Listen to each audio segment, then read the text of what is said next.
तो आज हम सुनेंगे दुर्गा सप्तशती का छठा और 7वां अध्याय।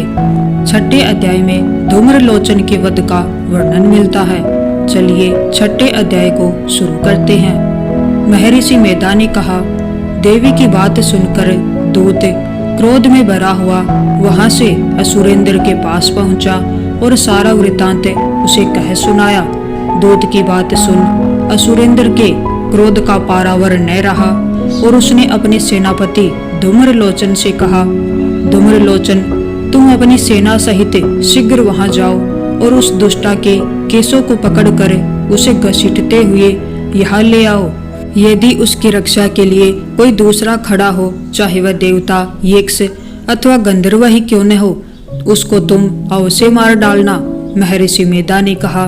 शुंभ के इस प्रकार आज्ञा देने पर धूम्रलोचन 60,000 राक्षसों की सेना को साथ लेकर वहां पहुंचा और देवी को देख ललकार कर कहने लगा, अरे तू अभी शुंभ और निशुंभ के पास चल।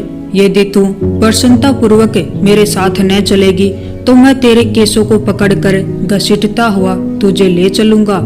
देवी बोली, असुरेंद्र का भेजा हुआ तेरे जैसा बलवान यदि बलपूर्वक मुझे ले जावेगा तो ऐसी दशा में मैं तुम्हारा क्या ही कर सकती हूँ। महर्षि मेधा ने कहा। ऐसा कहने पर धूम्रलोचन उसकी ओर लपका, किंतु देवी ने उसे अपनी हुंकार से ही भस्म कर डाला। यह देखकर असुर सेना क्रुद्ध होकर देवी की ओर बढ़ी, परंतु अंबिका ने उन पर तीखे बाणों, शक्तियों तथा फरसों की वर्षा आरंभ कर दी। इतने में देवी का वाहन भी अपनी गिरवा के बालों को झटकता हुआ और बड़ा भारी शब्द करता हुआ असुर सेना में कूद पड़ा। उसने कई असुर अपने पंजों से, कई अपने जबड़ों से और कई को धरती पर पटक कर अपनी दाढ़ों से घायल करके मार डाला। उसने कई असुरों के अपने नख से पेट फाड़ डाले और कई असुरों का तो केवल थप्पड़ मारकर सिर धड़ से अलग कर दिया। कई असुरों की भुजाएं और सिर तोड़ डाले और गर्दन के बालों को हिलाते हुए उसने कई असुरों को पकड़कर उनके पेट फाड़कर उनका रक्त पी डाला। इस प्रकार देवी की उस महाबलवान सिंह ने क्षण भर में असुर सेना को समाप्त कर दिया। शुंभ ने जब यह सुना कि देवी ने धूम्रलोचन असुर को मार डाला है और उसके सिंह ने सारी सेना का संहार कर डाला है, तब उसको बड़ा क्रोध आया। उसके मारे क्रोध के होठ फड़कने लगे और उसने चंड तथा मुंड नामक महाअसुरों को आज्ञा दी, हे चंड, हे मुंड, तुम अपने साथ एक बड़ी सेना लेकर वहां जाओ और उस देवी के बाल पकड़कर उसे बांधकर तुरंत यहाँ ले आओ। यदि उसको यहाँ लाने में किसी प्रकार का संदेह हो तो अपनी सेना सहित उसे लड़ते हुए उसको मार डालो, और जब वह दुष्टा और उसका सिंह दोनों मर जावे तब भी उसको बांधकर यहाँ ले आना। ये था दुर्गा सप्तशती का छठा अध्याय। अब 7वां अध्याय शुरू होता है।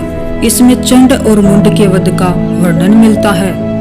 महर्षि मेधा ने कहा, दैत्यराज की आज्ञा पाकर चंड और मुंड चतुरंगिणी सेना को साथ लेकर हथियार उठाए हुए देवी से लड़ने के लिए चल दिए। हिमालय पर्वत पर पहुंचकर उन्होंने मुस्कुराती हुई देवी जो सिंह पर बैठी हुई थी उसको देखा। जब असुर उनको पकड़ने के लिए तलवारें लेकर उनकी ओर बढ़े तब अंबिका को उन पर बड़ा क्रोध आया और मारे क्रोध के उनका मुख काला पड़ गया। उनकी भरकुटियां चढ़ गई और उनके ललाट में से अत्यंत भयंकर तथा अत्यंत विस्तृत मुख वाली लाल आंखों वाली काली प्रकट हुई, जो कि अपने हाथों में तलवार और पास लिए हुए थी। वह विचित्र खड्ग धारण किए हुए थी तथा चीते की चरम की साड़ी एवं नर मुंडों की माला पहन रखी थी। उसका मांस सूखा हुआ था और शरीर केवल हड्डियों का ढांचा था, जो भयंकर शब्द से दिशाओं को पूर्ण कर रही थी। वह असुर सेना पर टूट पड़ी और दैत्यों का भक्षण करने लगी। वह पार्श्व रक्षकों, अंकुशधारी महावतों, हाथियों, सवार योद्धाओं और घंटा सहित हाथियों को एक हाथ से पकड़ पकड़ कर अपने मुंह में डाल रही थी और इसी प्रकार वह घोड़ों, रथों, सारथियों व रथों में बैठे हुए सैनिकों को मुंह में डालकर भयानक रूप से चबा रही थी।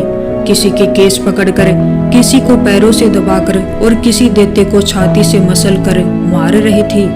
वह दैत्य के छोड़े हुए बड़े बड़े अस्त्र शस्त्रों को मुंह में पकड़कर और क्रोध में भरकर उनको दांतों में पीस रही थी। उसने कई बड़े बड़े असुर भक्षण कर डाले, कितनों को रौंद डाला और कितनी उसकी मार के मारे भाग गए। कितनों को उसने तलवार से मार डाला, कितनों को अपने दांतों से समाप्त कर दिया। और इस प्रकार से देवी ने क्षण भर में संपूर्ण दैत्य सेना को नष्ट कर दिया। यह देखे महापराक्रमी चंड काली देवी की ओर लपका और मुंड ने भी देवी पर अपने भयानक बाणों की वर्षा आरंभ कर दी और अपने हजारों चक्र उस पर छोड़े। उस समय वह चमकते हुए बाण व चक्र देवी के मुख में प्रविष्ट हुए इस प्रकार दिख रहे थे जैसे मानो बहुत से सूर्य मेघों की घटा में प्रविष्ट हो रहे हैं। इसके पश्चात भयंकर शब्द के साथ काली ने अत्यंत जोश में भरकर विकट अट्टहास किया। उसका भयंकर मुख देखा नहीं जाता था। उसके मुख से श्वेत दांतों की पक्ति चमक रही थी। फिर उसने तलवार हाथ में लेकर हूं शब्द कहकर चंड के ऊपर आक्रमण किया और उसके केस पकड़कर उसका सिर काटकर अलग कर दिया। चंड को मरा हुआ देखकर मुंड देवी की ओर लपका, परंतु देवी ने क्रोध में भरे उसे भी अपनी तलवार से यमलोक पहुंचा दिया। चंड और मुंड को मरा हुआ देखकर उसकी बाकी बची हुई सेना वहां से भाग गई।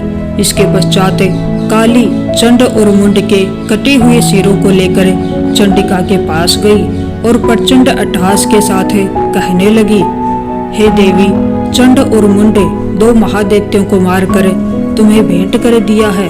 अब शुभ और निशुभ का स्वयं वध करना है। महर्षि मेधा ने कहा। वहां लाए हुए चंड और मुंड के सिरों को देखकर कल्याणकारी चंडी ने काली से मधुर वाणी में कहा, हे देवी, तुम चूंकि चंड और मुंड को मेरे पास लेकर आई हो, अतः संसार में चामुंडा के नाम से तुम्हारी ख्याति होगी। तो ये था दुर्गा सप्तशती का 6ठा और 7वां अध्याय। सारे अध्याय सुनने के लिए हमारे चैनल से जुड़े रहिए।